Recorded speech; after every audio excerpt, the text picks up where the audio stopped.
There are so many birth options. Why did I choose CS for my firstborn? Hi guys, welcome back to my channel. On today's video, I'm going to be sharing why we decided to go for CS for Jason's birth. I have promised to shoot that video at least when it's one, and it has been on my mind to actually shoot the video, and now we're finally having it. So for many of us who know, there are, sorry, I'm sure not having a meeting now. All right, so for many of us who know, there are so many birth options, and maybe not many because I myself didn't even know that there are actually so many birth options until I got pregnant. And then, now once you're pregnant like that and you have your more like your first pregnancy, you start to like, read about so many things, even things that on a normal day would not catch your attention because you're pregnant, and anything that has pregnancy, newborn, baby on it, I think it just catches your attention automatically. So that was like one of the things for myself and my husband. So we read so many things. Most times when we like retire from work and then we're just probably watching TV or catching up on our days, we find ourselves reading a number of things about pregnancy, about baby. And I think it's one of the what's the word now, one of the there's a particular word I want to use, one of the um I can't remember the word I want to use exactly, but one of the the things that comes with having your first pregnancy. You don't know a number of things, you feel you need to know so that you do better and all of that. So I think it was just one of those things. So we read quite a number of things. Most of the time we'll sit on this pregnancy app and read so many things, and but right from time we've always been like open to the two kind of births that we're like both conversant about, is the vaginal birth and the C-section, cesarean section.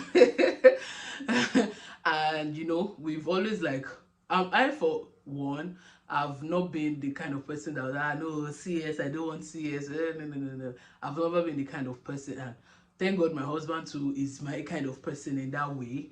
He also doesn't have like this biased mind towards having C-section or anything. So that was not even like a conversation that we needed to like have. Because this is also very important. There are some couples that would say, oh, my husband does not want it. I actually heard of a particular story of a particular husband who wouldn't sign for them to go ahead with C-section for his wife, even at the point of death. Like, that is to show you how some people can be when it comes to conversations like this. And I think it is very important that you have this kind of conversations before, like during your courtship period, or maybe part of dating questions, just in case it comes to a life and death situation. And I'm not even kidding about this story, it is a true life story. The husband refused to sign, like the husband was not going to sign. It took an elderly person that the husband respects so much to actually sign for them to go ahead with the C-section. It is well. So I think it's important that you have such conversations with your partner while you're still dating. So let me not digress too much. So when it was time, we started antenatal. Many of you who don't know, we used Isalu Hospital, and trust me, this is not that hard or anything, but trust me, they are very, very good at what they do. So if you're probably looking to like, maybe you're in Lagos, Nigeria, and you probably want to have your baby, I would highly recommend them. We used their service both for the antenatal period and the pregnancy period, and it was spot on. Like, the services they deliver is good, and I highly recommend them. They didn't pay me for this, but obviously you guys are my people. If I use something and it is good, I'll definitely let you know so that you can as well. If you want to, you can also go for it. So as I was saying, the antenatal that I've been going, has been great. Everything has been awesome.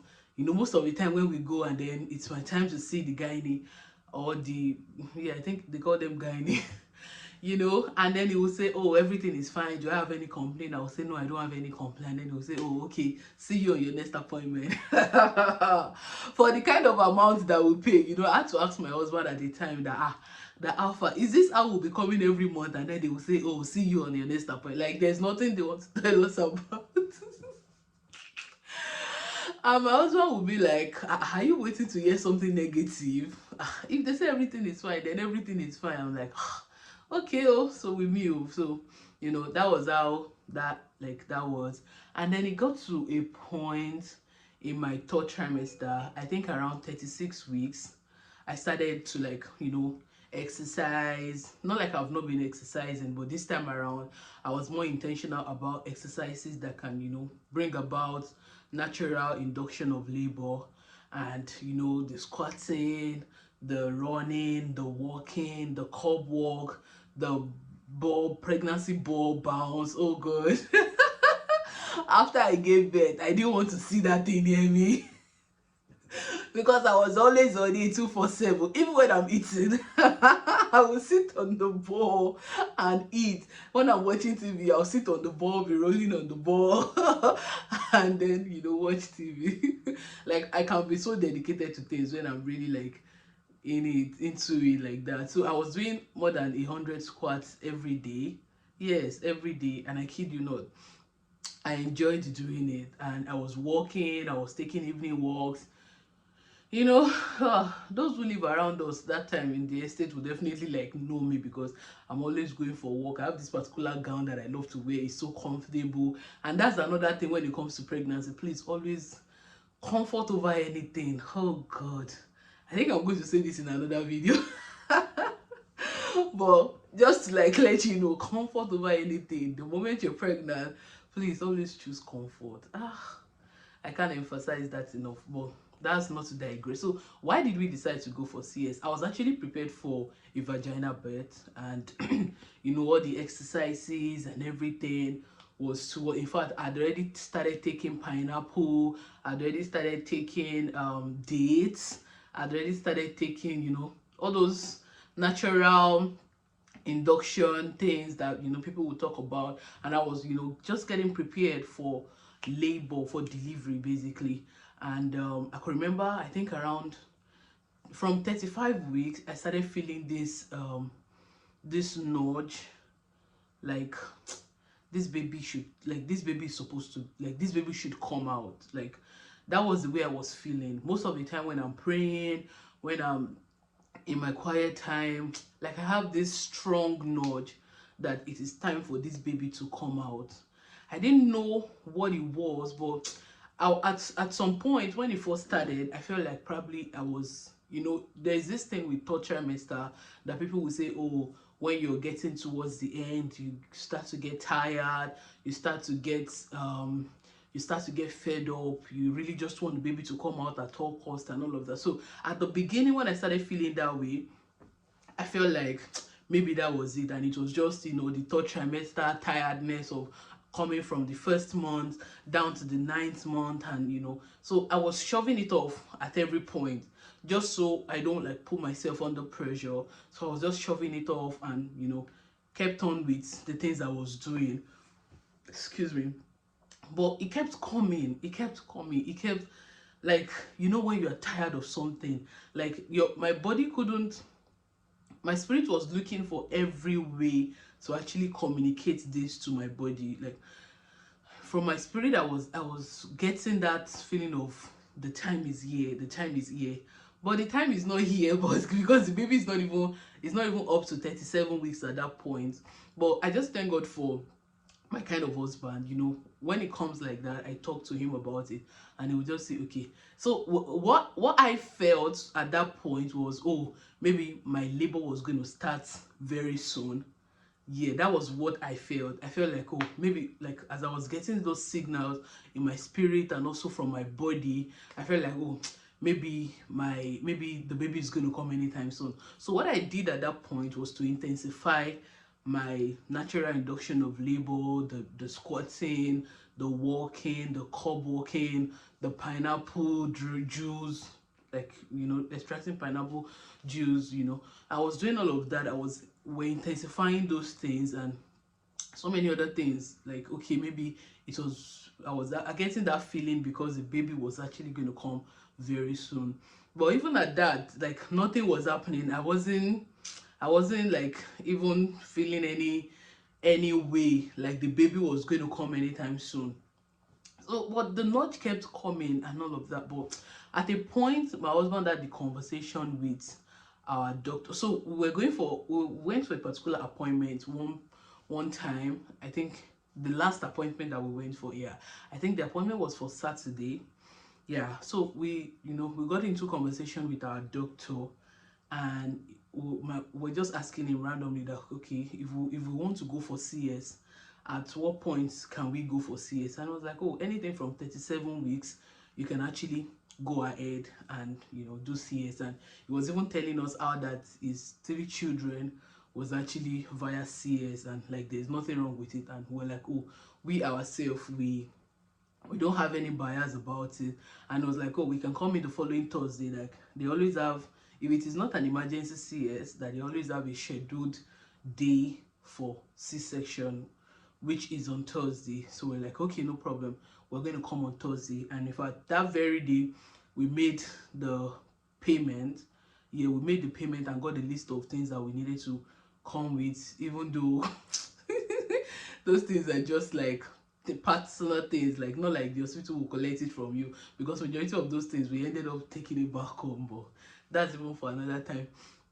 So when we got to the car, we're going home, we're just like singing praises, and which is like our normal the normal thing that we do anytime we're in the car. We're singing praises, we're worshiping, we're praying in tongues. And it was just so heavy in my heart that this baby really needs to come out. And when I start to get, I know the way God communicates to me, and when I see that it is coming with a very strong nudge, I started to like be intentional about it. And I thank God for the gift of my husband. Even though he was not the one that was being communicated to, he took it as though he was the one that was being communicated to. It's a different case when you look at it. Going for a vaginal birth and going for a C-section, you're paying ×2 of vaginal birth for a C-section. So you can imagine if it is to think about the money or anything, but he didn't even think about all of those things. It was just like, as I'm telling him, he's like receiving it and just taking it as his own, like it was God that was speaking to him by himself as well. You get what I'm trying to say? Because if I had to like try to convince him at that point that, oh, this is it, then it would definitely be be more difficult. So we just decided at that point that no, let's just go ahead with the C-section on Thursday. So we started to prepare, not like we were not prepared before. Right from 36 weeks, my bag is already like, my like hospital bag was already like kept in the car for anything at any time. We are prepared, because my husband is the kind of person that does not like to be caught unawares. He doesn't like to be in a situation where he's having to crack his head about what to do. He likes that everything is already like set. As I'm talking now, I'm reimagining how one particular night he decided that this night I'm going to fix the car seat. And he ensured to fix that car seat. That very night, very funny. I just thank God for the gift of a good husband. Actually, now that I think about it in hindsight, I'm really, really grateful to God. Thank God. But let me not digress. So we went on Thursday. So we're supposed to get to the hospital Wednesday night. Yeah, we're admitted on Wednesday night. So my husband was taking Bible study in church that very Wednesday. So after the Wednesday, we went for dinner. After the Bible study, rather, we went on to have dinner. And then because if you're going to have C-section, it has to be like, the last meal have to be like hours, maybe like 12 hours before your C-section. So yes, we had dinner, even though I didn't really eat much. We just we ate, and then we head on to the hospital. And on getting there, they took some blood sample to do some tests. And yeah, so we just went in to the to the room, and then we slept. Yes, and another thing about Isalu Hospital, I don't know about their new building now, but this very one that we use, I love it so much. It's a king size bed. Is it king or queen? It's a king size bed where I think it's a queen size bed actually. The both husband and wife can sleep comfortably on that bed. When I entered and I saw it, it was giving like a hotel vibe like when I entered the room, because you have a king size bed or maybe a queen size bed. You have your table and chair in case you want to walk or you want to read. You have a cushion chair at the end where you can just sit down and relax. You have the AC, you have the water dispenser, then you have the toilet, then you have where you can just open to just see the view of Lagos. Oh god.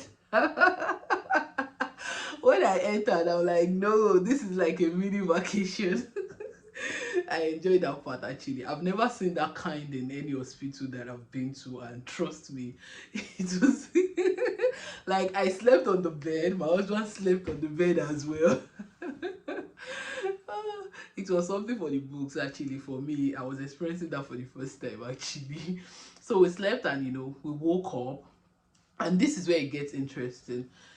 We woke up and they came in to fix the catheter, and also like fix what's it called, the lines in my hand. And yeah, we're getting ready, so it was supposed to start by 9, and then around maybe some minutes past 9 I was told that, oh, I can come in now. So I walked by myself to the theater room. I was walking gallantly, me that I was ready to see my baby and all of that. So we entered, and on getting in, the person that was supposed to the doctor that was supposed to administer the anesthesia, she was like, no, that if not that the whole thing is set and everywhere is set, that she would really like have to postpone the C-section.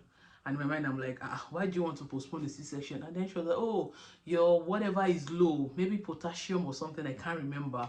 And she was like, oh, did I experience that in my pregnancy, during my pregnancy period? I said no, everything was always fine, all my tests checks out, and everything was good. And she was like, no, no, no, no, no, that this is too low, this and that, that they will have to like look for a way to like just go through it and just trust God that everything is going to be fine.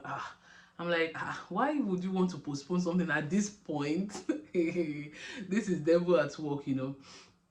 I was just praying in my spirit, and myself and my husband already prayed while we were there in the night before, so I just knew that everything is going to be fine. Devil is just trying to like raise his ugly head. And then we started.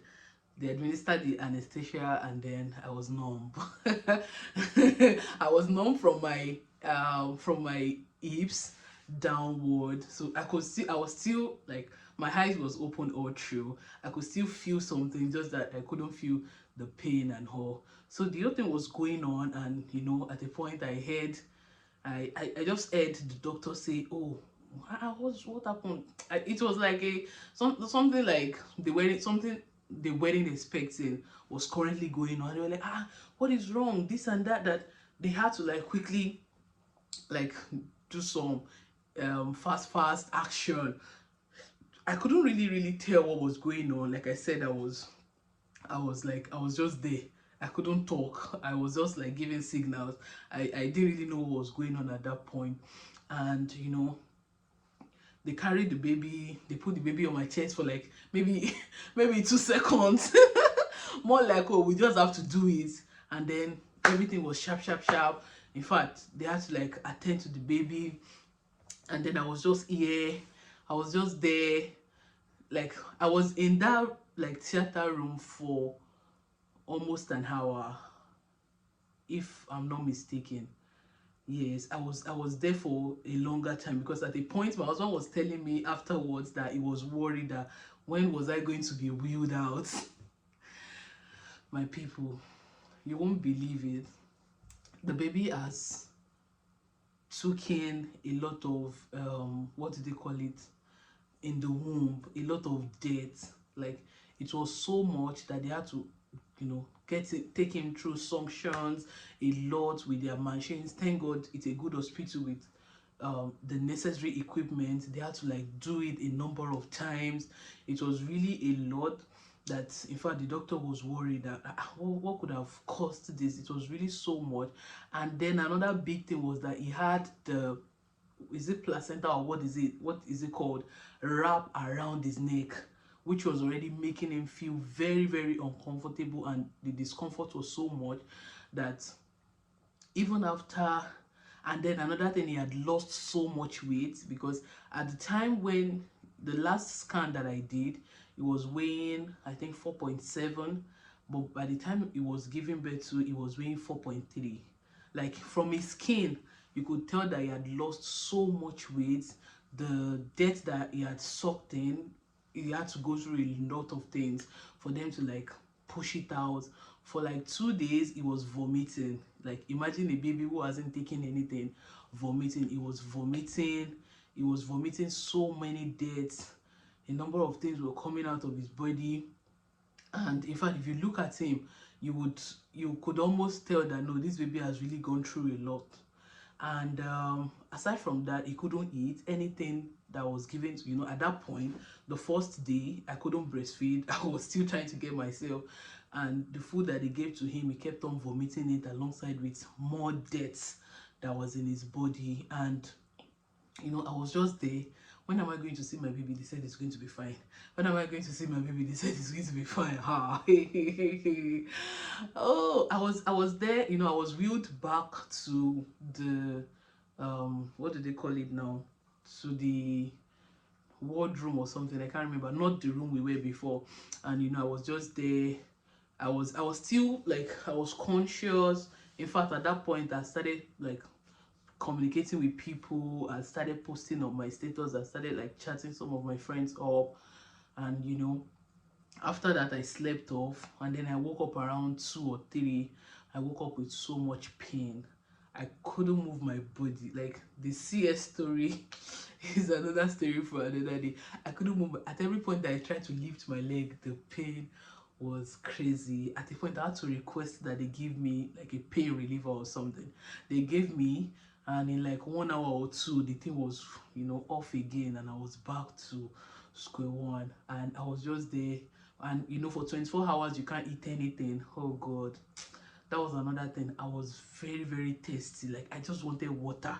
At a point the nurse went and brought me a tiny bit of ice block that I can just put it in my mouth. I'm like, I want water, I'm really thirsty. But they said, oh no, you can't take water, yada yada yada. And I was just there. And then the next morning, I couldn't really sleep all through the night. I wanted to stand up. I was tired of having to lay on my back for how many hours are we talking about here? So I was awake as early as like 5 o'clock, if I can remember clearly. And then I was just there, and I was ready to stand up. In fact, I told the nurse, I said, I'm ready to stand up. She said, okay, now stand up. I thought it was a joke. I tried to stand up. I couldn't stand up. I had to seek for their help, that please come and help me up. That was when the nurse was like, I thought you said you are strong. I thought you said you want to stand up. That was how, she helped me up. I think it was about 2 of them. I stood up. As I stood, oh, that's standing up. Good. Nobody tells you or prepares you for that standing up. Hey, Oluwa mio. That I've never felt that kind of pain in my entire life. Oh God, the pain was a lot. Like, having to stand, the first standing up. And then after I stood up, they now said I should sit down again. Hey, I tried to sit down, I couldn't. I said, don't worry, I'll remain standing. But at the end of the day, I had to sit down. And then on sitting down, it was so painful. You have to like guide yourself to find the perfect spot to just put your bum. Oh God, women are really trying. Oluwa mi o. But after that, I brushed my teeth, and then they gave me water. I was like, thank you, Jesus. I finally get to drink water. And then after that, I didn't want to sit down again, so I started like trying to like move about within the ward. And then I was like, okay, can I like go to our room at least, so at least I can see my husband at that point. And then I went there. In fact, they were looking at me like this, like, who walks barely like 12 hours after C-section? I said, ah, me, I did not even know that there's a. So it was afterwards that they were now telling me that some people that for 3 days they're still begging them to stand up. Ah, I said I did not know. And that was when it now dawned on me that those exercises I was actually doing, okay, let me know. I thank God for the grace of God. Yeah, the grace of God, very, very like important and very, very active in this grand scheme of thing. And also the exercises I was doing, like those exercises kind of like prepared my body for what was to come. So it was like, because every one of them, they were like, ah, in fact the doctor had to tell me that with the way my recovery is going, that it won't be surprised if I'm here again after 9 months. I just laughed. So, I went to see my husband. If I when he saw me, he was surprised. Like, ah, you can stand up now. I said, yes. So I kept on moving about, moving about, moving about. I didn't want to sit down because the thought of sitting down is even like not the issue. The thought of having to stand up again when you have to, that was where I had problems with. But regardless, I just did that. And I just thank God for quick recovery, because by the time we discharged the third day, I was already like walking well. For those who came to visit us, I could remember I could remember one of our neighbors. I don't want to mention the person's name. One of our neighbor came to, one of the people that live in our, estates came to visit us. And then and then two of them, they were talking and talking. They were men actually, elderly men, so I wouldn't even blame them. They were talking, and the eldest of them was like, ah, that this Lagos and delivery, the way hospital bills can really be clinical. And then to now think of people that are even doing CS, that CS, boy, thank God for you. Look at you, you're already moving about third day. That is why vagina birth is good. I looked at my husband looked at me, and we both smiled. I can never forget that man and that statement. He said, look at you. If it was CS now, you'd still be lying on the bed. But you see, that vagina bed is the best. Clinical. I was just looking at him like this. Me that I still went to the kitchen to bring them juice, to do all of those things, and still saw them to the door when they were going. Well, thank God for strength, basically. And then now to the baby. Oh God. I saw my baby that morning and I was not happy. Like it looked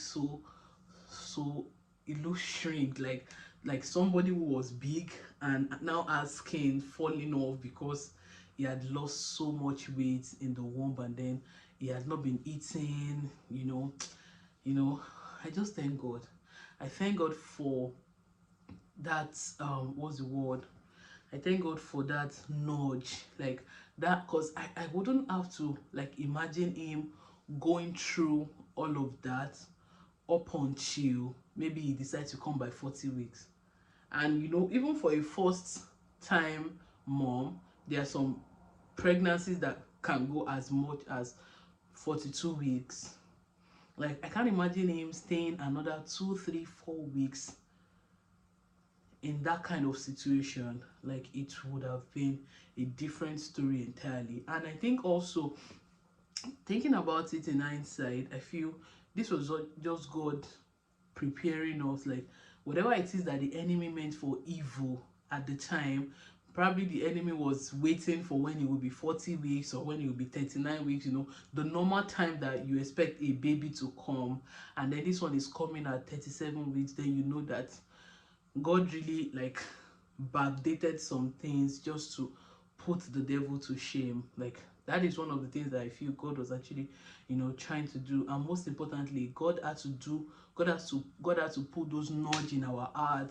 God had to like help us to see a need for us, like, everything was just in alignment. The timing, the date, having conversation with the doctor, him giving us his own like a good feedback about it, not discouraging us about it, and all of those things.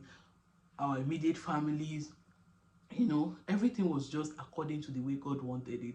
And I just thank God for that nudge, because I wouldn't have imagined what would have happened if I had to probably wait until I fall into labor, which will most likely maybe be 39 or 40 weeks, and then having to go through um what's it called, having to go through, oh, is it 1 centimeter dilated, 2 centimeter dilated for hours, with what the baby was already going through at that time, giving birth to him at 37 weeks, and he had already lost so much weight. The what's it called was wrapped around his neck. It was a lot. It was really a lot, and it is a testimony that will forever, be grateful for. I kid you not. And I just thank God, the first 1 month, but at the end of the 1 month, as it was approaching, the second month, as at December towards Christmas, that was after 1 month, yes, he had already started looking better, like much more better. He was looking fed, and by the time we left the hospital, his eating skyrocketed. He stopped. He was still vomiting a little bit. He was still burping. Yes, maybe not vomiting at that point. He was still burping, but at least it got really, really better. And most importantly, he was now eating. Like my husband was always saying it, that once he's eating well, then definitely, because after I think the second day after he was giving birth to, we had to speak with the pediatrician, and she started to like tell us how that, okay, things like this, they are still within control, blah blah blah, for you to know how. This is just to say that what the enemy meant for evil, God really turned it for good, and God had to bring him earlier than even we ourselves expected, because he he has a purpose and an assignment for you. And I'm really, really grateful to God for the nudge. I'm also grateful for obedience. Most importantly, I'm grateful for a sensitive husband who wouldn't just ditch your words or whatever it is that you have to say because of anything. Because if you look at it, in the real sense of it, we ended up spending double. But the money was not even the bone of contention here, because I've seen people who, even with the money, they still couldn't save their life. So what are we talking about here? So I just thank God, and I say may his name be praised forever. In Jesus' name. And I just wanted to put this out there, because I know a number of people that would say, oh, even when the situation is bad, I know some people that would say no, they're not even going to choose CS. And I'm just going to round up with this story that I heard from a particular matron in a particular hospital. She shared this with some of us, and I picked the lesson from it. This was even during the early stage of my pregnancy. She told us how that there was someone who, I think she was already 41 weeks, and they had already like spoke to her about coming in for a C-section and other underlying factors, actually, because at that point they could say, oh, maybe coming for induction or one thing or the other. But for them to advise C-section for her, I guess there was also more underlying factors. But she was like, no, she doesn't want CS, that she will go back home, and when she falls into labor, she will come back to the hospital. Do you know she went back home, and for like a week, she was at home.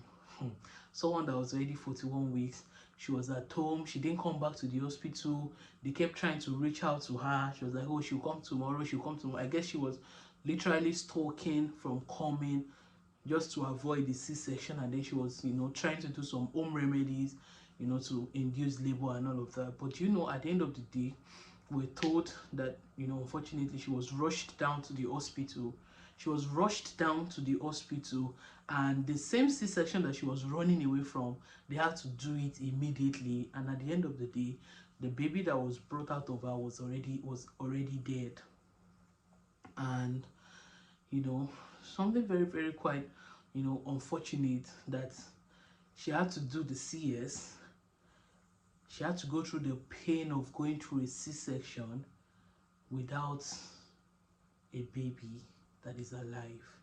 Like, that is even more deadly than anything that you can imagine. Because I'm not even going to lie to you, the fact that you're saying your baby gives you a reason to want to withstand the pain, to want to, like, push yourself, to want to walk around after the C-section and all of that. Not having a reason to do all of that and still going through that pain is something I don't think I can wrap my head about. And I'm just sharing this not to scare anyone, but just to say that whatever it is, always choose your health first. I believe so strongly that God has provided the medical intervention through the health sector just so that, you know, he performs his own miracle through them as well. I don't know if you get what I'm trying to say. That it is an hospital does not mean it is devil that is at work. The wisdom, the knowledge, the understanding is still from above. In as much as it is within, you know, what we know that is right, I don't think anything is wrong with it. Because some people will say, oh, I don't want CS, oh, I revoke CS. In my mind, I'm like, you're revoking CS. It's as good as you're having a vagina bed. Many of us will say, oh, they deliver like Hebrew women, they deliver like Hebrew women. I hope we know that behind that scripture. But let me not say it so as not to. But for those who know, they know in the real sense of it. The most important, like my husband used to say when I was pregnant with Jason, is the testimony should be mother fine, baby fine, daddy fine, family is okay. Although the daddy fine, I'm the one that used to put it. My husband would say the most important is mother fine, baby fine. And under any circumstance, the first thing first should be mother fine, baby fine, and everybody is fine. And yeah, I just want to put this out there. And if you start to feel any nudge, and another thing that I also want to say is that during your pregnancy is actually a time to be really, really closer to God than ever before. Because trust me, pregnancy is a very, very spiritual thing. Pregnancy is a very, very spiritual thing. It's not something that you just want to, oh, pregnancy, first month, second month, third month. No, it's not just about all of that. Like, there is so much to pregnancy than what the eyes can see. You have to be very, very sensitive that, oh, this is you bringing a new child, a destiny into the world. This is you bringing somebody who is going to bruise the head of the serpent. The serpent is not just going to be looking at you like this, that, oh, hey, you're welcome. No, it is not a, it is, as much as it is a thing of joy, it is a war that you need to fight and you need to win. You're bringing somebody who is going to bruise the head of the serpent. The serpent is not going to be smiling. So at every point of your pregnancy, you need to be very, very sensitive, spiritually sensitive, beyond, oh, this outfit of my baby, oh, this, that. Why those things are good. And another thing is, I know a lot of people will say, oh, during pregnancy, you can't really probably like fast as much. Of course, yes, you can't fast as much, but you can pray as much more. Yes, you can listen to, word of God as much more. You can listen to worship song. That, like, during my pregnancy, I had some selected songs that was constantly on repeat. Constantly on repeat, because I know as I'm listening to those songs, I'm praying in my spirit, and it is just revitalizing my body, So it is just very, very important that we are spiritually sensitive, and when we get some instructions, we should not like just throw them away because of our cultural beliefs. Yeah, so I hope this video has been very, very much helpful to you, and I believe you've been able to pick one or two things from this video, and I hope you subscribe to my channel. I hope you like this video. I hope you drop a comment. Let me hear from you, and I'll see you on my next video. And if by chance you're currently pregnant, or you're looking to get pregnant, you're trusting God to get pregnant, I have some of my previous videos that are going to be very, very much helpful to you. So you can do well to check my channel. I filmed about my first trimester, my second trimester, my third trimester, and so many content that are going to like help you to prepare very, very well for your newborn baby. I hope that you subscribe to my channel. Thank you so much, and I'll see you on the next one. Bye.